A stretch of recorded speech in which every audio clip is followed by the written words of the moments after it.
I mean, Seth asked the question, what does Cutch signing mean for the other 10 outfielders on the 40-man? But like, really, I mean, you're right. Like, we've talked about this. There's a lot of depth, but I question the quality of depth, Yeah. So obviously there's Reynolds in center field for nowish.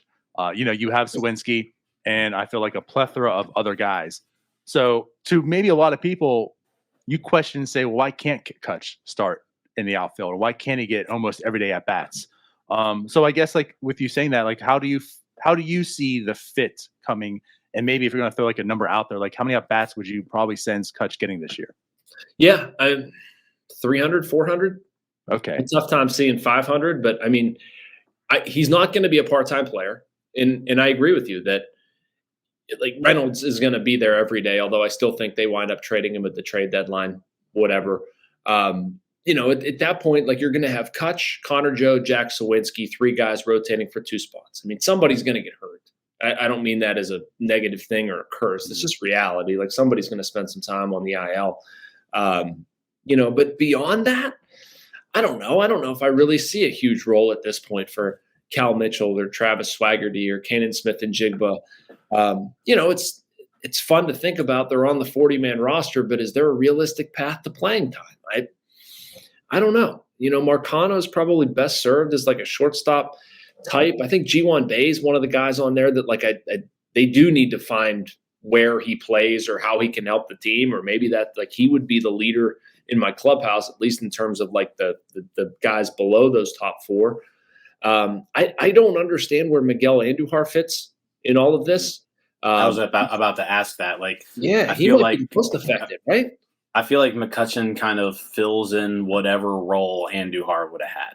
Yeah, and is better than him. So yeah, and I mean, it would. Yeah, he is. And more important, I wouldn't doubt that they trade somebody, turn one of their outfielders into something else, turn one of their 40-man roster outfielders into something else. So I look at that and think like they're not going to trade Sawinski. The Connor Joe deal was for a minor league pitcher. Like that's, it's not like there's value poured into that at this point. What are you going to trade that you're going to get anything at all back? I mean, maybe Andujar, but I don't know. You're basically going to try to mortgage that piece and get a bit reliever, a tweener reliever or something like that. Some other piece of depth. Yeah, I feel like that's kind of the play here. And I mean, you could take your pick here. Like, I don't really know what Ryan Valade is still doing on the 40-man. He's still hanging there waiting until they finalize the Cutch contract tomorrow. Yeah, they gotta make a move tomorrow. So I mean that's probably it. So you've got him, you've got Swaggerty, who I think we've kind of given up hope on as a fan base, and I think it's an organization too. And you saw that last year with they called him up, they gave him a week, and then they never gave him another look. So I don't know how something like that. Yeah, so I don't know how highly they think of him. Smith and Jigba, I want to give him another shot. Cal Mitchell, I think, might be able to hit, but yeah, I mean, Andujar, Swaggerty, Valade, those 3 don't really seem like they have any sort of role on this team. Yeah. I don't see how you get those guys enough playing time to even like find out or develop them or whatever. It's not like they have a quad A team. I mean, I know smartasses out there will say that they are a quad A team, but I mean, what do you do in Indianapolis?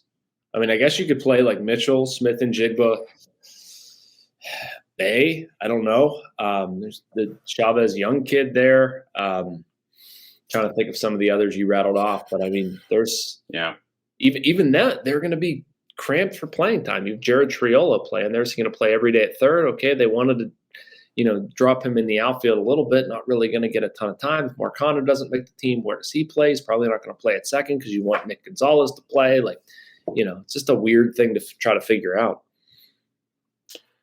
Yeah, it's like between AAA, the majors, and then like those guys from AA who probably need to be moved up. There's only so many spots and there's only so much playing time around, so it'll be interesting to see what they do. It's the I was first gonna time throw I the think sprinkle we've in of Henry Davis. I mean, he's getting time in outfield too, right? So like you have with him and Endy. That's my Henry Davis in the outfield phase. I don't, Yeah, well, I understand it's not great. I understand that like he's not having a real good time. I guess I get it because you can't play for the Pirates unless you are shoehorned into the outfield at some point in your career. But I would hope that Henry hits and defends well enough. I mean,